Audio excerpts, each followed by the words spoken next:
Well, Coach, first of all, how do you have the time to write a book? Well, I started working on the book after the season last year, so I spent an enormous amount of time last summer working on it, and we tweaked it a little bit in the fall, and and then it went to print. So we actually started working on it the summer of '07. So now, tell me, when you're you've got what I think has got to be one of the toughest jobs on the planet. How do you motivate millionaires to do things, to move in the right direction, to move in your direction? Well, first of all, I think it depends on the millionaires. We have guys who are really self-motivated. They are not playing because of a paycheck. They're actually playing because they really love the game of basketball, and they love the Mavericks in this city. So I'm fortunate that I work with a lot of self-motivated athletes that really care about the game. But also, I think that's one of my primary roles, that when they are having one of their down days or they're emotionally not as high as some other days, then I have to find ways to say the right thing or don't say the right thing or whatever. Just to make sure that I can pull the best out of them. More than anything, I've shared with them that I would really love to win a championship, but I really care more about their families and care about them as human beings than just winning a championship. Well, I was going to say, because that seems to be the key of what you're talking about in the book, is you seem to be trying to get people to identify something in their life that's beyond what most people categorize as success. Yeah, absolutely. I think there are different ways to describe success, and I know as a basketball team, it's all about winning.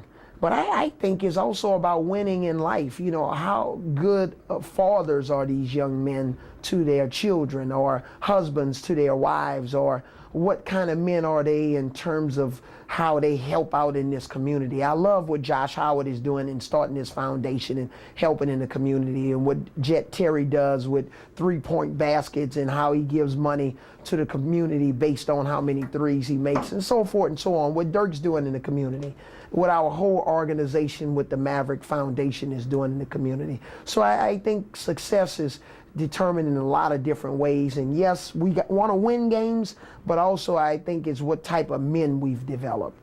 Well, grew up in New Orleans, Lafitte. Does some of that come to mind when you're talking to young men, when you're trying to look at how you live your life and the kind of person you want to be? Well, it does. I was fortunate, even though I grew up in an inner city impoverished area, I was fortunate to have some strong male influences. First of all, my dad, Jim Johnson, who's now passed away, but also my basketball coaches or my uncles that really loved sports also, and strong male teachers that I had. And so I was fortunate to have some strong male influences that really gave me the right direction. And I think that's important. I think obviously women are a great part of what we're all about, and we need mothers and we need wives, but I think that male influence leadership wise is a big part of what's going on in our society, and it was a big part of my growing up in New Orleans. Well, let me ask you this question, because I don't know if I ever hear this addressed by anybody in public, really. When someone comes to Avery Johnson and say, these are the characteristics I think that really make up what a real man is. What do you think a real man is? Well, in my opinion, I think first of all, you have to be a man of strong character. I think that has to be the whole foundation of who you are. You gotta have strong character. And I think second of all, you have to care about others more than you care about yourself. And that's the way that I carry my life. I think also you gotta be able to communicate. In this world, you got to be able to communicate. And I know there are different forms of communication, but you have to be able to communicate. You have to be a first-class individual. But I think more than anything, and you have to be committed to whatever you're doing, whether it's basketball, your family. You have to be consistent and committed, and that's what I think makes a real man. So, a few years from now, when say some young lady comes to you and says, I'm trying to find a man to marry.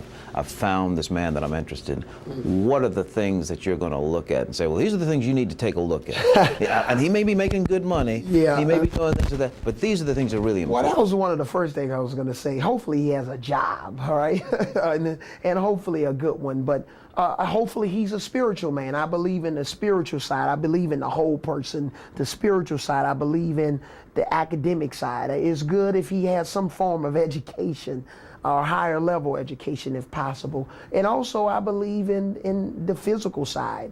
I would encourage her to have somebody that loves to take care of themselves and in their body. But I believe in balance, and hopefully he's a balanced man.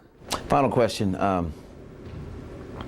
10 years from now, what do you see Avery Johnson doing with his life, with his family? Well, hopefully I'm coaching basketball or involved in the NBA in some form. I really love the young men that I work with on a day in and day out basis. I'll be an empty nester at that time. My children are 15 and 12 now, so my wife and I, we'll be in the downsizing mode, no more backyard or anything like that. But more than anything, hopefully I'm having an impact on the community. I work with a couple of different organizations here in the Dallas area, Oak Cliff Bible Fellowship Project Turnaround, where we go into schools and teenage pregnant girls, and we do a lot of different things. I also work with a group called Hunger Busters, where we're out on the street working with the homeless, feeding them on a day in and day out basis, and also some of the schools where we give kids meals to go home with on Fridays, because a lot of them may not eat again until Monday at lunchtime. So hopefully I'll be coaching basketball, having a great impact on whatever community that I'm working in. Aspire higher. Aspire higher. All right. Coach, thanks a lot. Appreciate it. Thank you.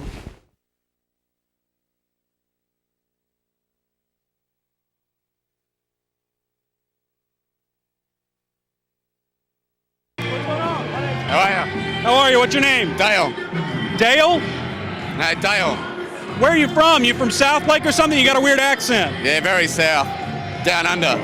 Oh, you're from Austria. Yeah, Austria, that's the one. What happened in the playoffs? You think New Orleans is going to give an early exit to the Mavs? To be honest, I wouldn't have a clue, but I had a great night tonight.